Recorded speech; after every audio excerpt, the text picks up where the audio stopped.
Bismillahirrahmanirrahim. Assalamualaikum students. Hope so all of you are fine. Previous lecture में हमने vernier caliper को study किया था जो कि 1 मिलीमीटर के 10वें हिस्से तक की एक्यूरेट पैमाइश देता है। वर्नियर कैलिपर मीटर रूल से अच्छी मेजरमेंट देता है। अब इसे थोड़ा आगे चलते हैं। हमारे पास एक ऐसा इंस्ट्रूमेंट भी है जो 1 मिलीमीटर के 100 पार्ट तक की एक्यूरेट मेजरमेंट देता है। उसको कहते हैं स्क्रू गेज। स्क्रू गेज को डिफाइन करते हैं। Screw gauge is an instrument which can measure length as small as 1/100 of millimetre. Screw gauge एक ऐसा इंस्ट्रूमेंट है जिससे हम 1 मिलीमीटर के 100वें हिस्से तक की एक्यूरेट पैमाइश ले सकते हैं। स्क्रू गेज को माइक्रोमीटर स्क्रू गेज भी कहते हैं। अब हम इसकी कंस्ट्रक्शन को देखते हैं। कंस्ट्रक्शन आप देख सकते हैं, ये एक यू शेप मेटल फ्रेम पर कंसिस्ट करता है जिसके एक एंड पर स्टड होता है जो कि फिक्स होता है। स्टड को एनवल भी कहते हैं। माइक्रोमीटर स्क्रू गेज के 2 स्केल्स होते हैं, मेन स्केल और सर्कुलर स्केल। मेन स्केल के ऊपर डिवीजन्स मिलीमीटर्स में दी गई होती हैं। 2 स्मॉलर डिवीजन्स में मेन स्केल की 1 मिलीमीटर का डिफरेंस होता है।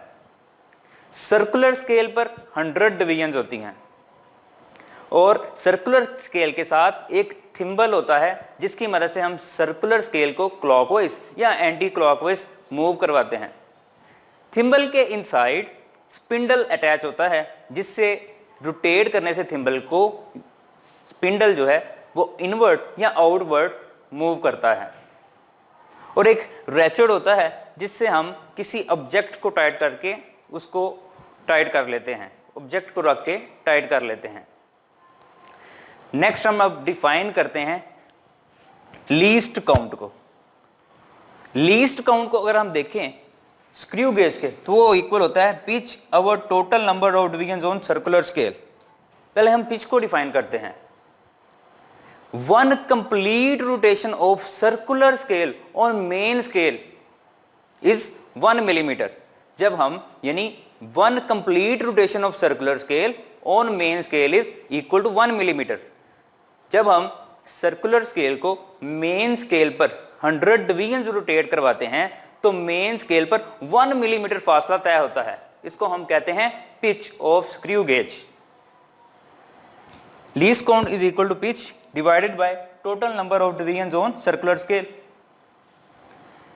जब हमने देखा मेन स्केल पर 0 है और सर्कुलर स्केल पर भी 0 है, हमने सर्कुलर स्केल को कंप्लीट 100 डिवीजन्स रोटेट करवाया। दोबारा जब 0 आया तो मेन स्केल पर 1 मिलीमीटर डिस्टेंस तय होता है। तो यहां पे मैंने पिच इसकी लिख दी 1 मिलीमीटर। और total number of divisions on circular scale 100 होती हैं। 1 डिवाइडेड बाय 100 आएगा 0.01 millimetre. So least count of screw gauge is 0.01 millimetre. इसको हम सेंटीमीटर में करना चाहे 0.01 सेंटीमीटर आएगा। नेक्स्ट हम देखते हैं वर्किंग ऑफ स्क्रू गेज कि हम स्क्रू गेज से कैसे मेजरमेंट ले सकते हैं। Next working of screw gauge. Reading लेने से पहले हम चेक करेंगे स्क्रू गेज को कि वो उसमें कोई एरर तो नहीं। अगर उसमें एरर हुआ तो हमारा रिजल्ट ठीक नहीं आ सकता। हम थिम्बल स्केल या सर्कुलर स्केल को घुमाकर क्लॉकवाइज स्पिंडल और स्टड के दरमियान गैप को क्लोज करेंगे बगैर कोई ऑब्जेक्ट रखे और देखेंगे कि अगर सर्कुलर स्केल का 0 मेन स्केल के 0 के साथ कोइंसाइड कर रहा है तो उस इंस्ट्रूमेंट में 0 एरर नहीं है। 0 एरर विल बी 0। उस केस में 0 एरर विल बी 0।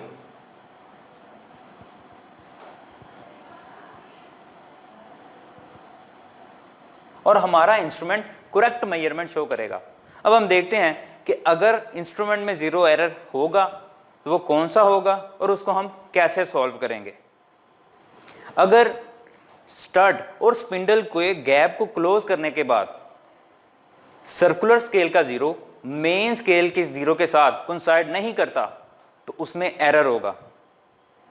अगर सर्कुलर स्केल का जीरो मेन स्केल के जीरो से बिहाइंड होगा, यहां आप देख सकते हैं 5, 10, 15 और आई थिंक 18 वाली डिवीजन जीरो के सामने है, तो इसका मतलब है हमारा zero behind the main scale के जीरो से है, तो इसका मतलब है कि इसमें एरर है। और जब भी सर्कुलर स्केल का जीरो मेन स्केल के जीरो से बिहाइंड होगा, पीछे होगा, उसको हम बोलते हैं पॉजिटिव जीरो एरर। उस इंस्ट्रूमेंट में पॉजिटिव जीरो एरर होगा। अब हम देखेंगे कि कौन सी ऐसी डिवीजन है सर्कुलर स्केल की जो मेन स्केल के साथ कोइंसाइड कर रही है। 15, 17 एंड आई थिंक 18 को अब हम मल्टीप्लाई करेंगे लीस्ट काउंट से, विच वाज 0.01 मिलीमीटर, ये आएगा 0.18 मिलीमीटर। अब जीरो करेक्शन कैसे करेंगे? जीरो करेक्शन, जो फाइनल रिजल्ट आएगा उसमें से इस वैल्यू को हम नेगेटिव करेंगे, माइनस करेंगे, फिर हमारी जो रीडिंग है वो करेक्ट आएगी। अगर पॉजिटिव जीरो एरर होगा तो उसकी जीरो करेक्शन नेगेटिव होगी। अब हम देखते हैं नेगेटिव जीरो एरर कब होगा। जब सर्कुलर स्केल का जीरो मेन स्केल के जीरो को क्रॉस कर देगा, उसको हम बोलते हैं नेगेटिव जीरो एरर। अब देख सकते हैं सर्कुलर, यहां पे मैं लिख लेता हूं, सर्कुलर स्केल का जीरो मेन स्केल के जीरो से क्रॉस कर चुका है, ऊपर जा चुका है। इस केस में हम देखेंगे अब सर्कुलर स्केल की कौन सी ऐसी डिवीजन है जो मेन स्केल के साथ कोइंसाइड कर रही है। यहां पे मैं देख सकता हूं 95 बिल्कुल एग्जैक्ट मेन स्केल के जीरो के साथ कोइंसाइड कर रही है। अब अगेन 95 को मैं मल्टीप्लाई करूंगा लीस्ट काउंट से, विच इज 0.01 मिलीमीटर। इसका आंसर आएगा 0.95 मिलीमीटर। नेगेटिव जीरो एरर के केस में हमारा इंस्ट्रूमेंट ओरिजिनल रीडिंग से कुछ कम मेजर करेगा, तो इसको हम फाइनल रिजल्ट में ऐड करेंगे। जो भी हमारा फाइनल रिजल्ट आएगा उसमें इसको ऐड करेंगे, तो फिर हमारी रीडिंग बिल्कुल करेक्ट होगी।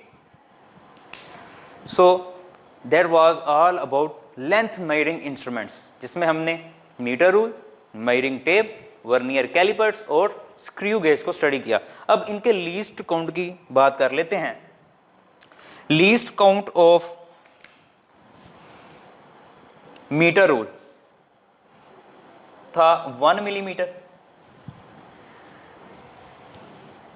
और वर्नियर कैलिपर का लीस्ट काउंट था 0.1 मिलीमीटर। और अभी हमने देखा स्क्रू गेज का लीस्ट काउंट था हमारे पास 0.01 मिलीमीटर। इसका मतलब है जो इंस्ट्रूमेंट हमें सबसे प्रिसाइज मेजरमेंट देता है वो है स्क्रू गेज। स्क्रू गेज से हम 1 मिलीमीटर के 100 पार्ट तक की करेक्ट मेजरमेंट ले सकते हैं। तो नेक्स्ट हम स्टूडेंट्स मास मेजरिंग इंस्ट्रूमेंट को स्टार्ट करेंगे। आपसे मुलाकात होगी नेक्स्ट लेक्चर में। अल्लाह हाफिज।